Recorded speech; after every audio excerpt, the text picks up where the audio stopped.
Sean, I mean, goodness, there's so many questions that remain. Here we are, day 33. We're right outside PCSD headquarters, and earlier today I had a chance to speak with the sheriff and take him those questions that we have received from you, our viewers, straight to him, and this is what he responded with. Take a listen. We began by asking what role digital evidence could play in the case. Cell phone data, pings, cameras. I mean, how much are you guys leaning into that information, that evidence?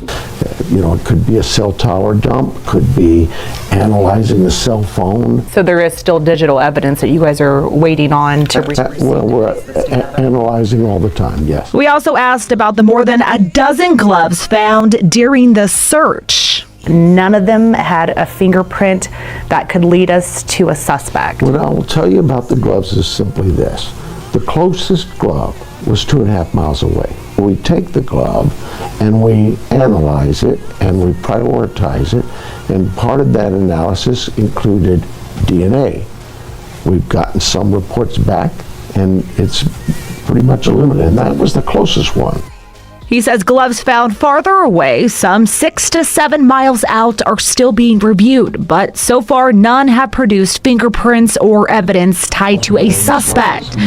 We also asked about DNA from one black glove that investigators traced to a local restaurant worker. That the glove that was found that did have the DNA, the one that was 2 miles away, was connected to a restaurant worker. Okay, so did you guys get her DNA through that volunteer DNA donation when the deputies went into restaurants asking for that? Or I'm not going to get into the case and the evidence and the way evidence is obtained. What I will tell you is the glove, we had it analyzed. We took it through DNA processing. It led us to a restaurant across the street from where the glove was found. It's not surprising to us. In fact, a number of the gloves we looked at, we believed came from that type of industry. And did that person really donate her DNA to you guys? I'm not going to go into that. We asked about the gloves a Tucson couple told News 4 Tucson they found, including one they believed had blood on it. There was a couple that I spoke with that KBOA spoke exclusively to. They actually called us. They were concerned. They came to us. We set up this interview, and they have all these pictures of a glove that was found right around the corner on Campbell. I've heard that story.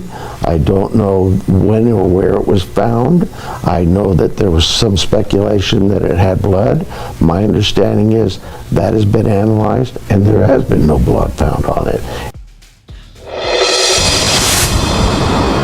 So back out here live, there's also another report circulating online about a 911 call that was apparently received the night Nancy Guthrie disappeared, of a woman screaming and yelling outside of a vehicle that was only about 2 miles away from the Guthrie residence. We're going to tell you what Sheriff Chris Nanos had to say about that coming up at 6. Live from PCSD headquarters, Monica Garcia, back to you. All right, and those questions coming directly from our viewers. And meantime, investigators continue to focus on that video you see here of the suspect captured on the Ring doorbell camera at her home, at Nancy Guthrie's home, along with several other leads in this case. If you have any information on the disappearance of Nancy Guthrie or that suspect, you're asked to call 1-800-CALL-FBI. And Savannah Guthrie plans to return to the Today Show, according to NBC, as she continues to support her family. NBC says Guthrie visited the Today Show set in Studio 1A at Rockefeller Center in New York City for the first time since her mother, Nancy, was taken from her home 33 days ago. Savannah recently returned to her New York City home there after spending several weeks here in Tucson near her family as the investigation went on. Today, co-hosts Jenna Bush and Chanel Jones shared some heartfelt moments during this morning's visit. Take a listen.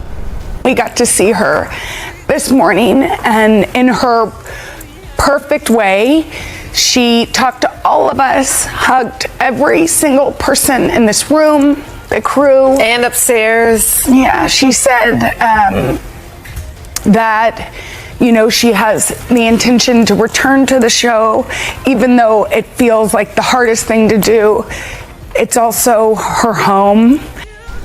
Well, great news. She does plan to go back to the Today Show. NBC says Savannah remains focused, though, on her family in the meantime and helping to bring her mom home. And of course, if you're looking for a way to show your support to the Guthrie family, we still have our banner just outside of our station that you can come by and sign. You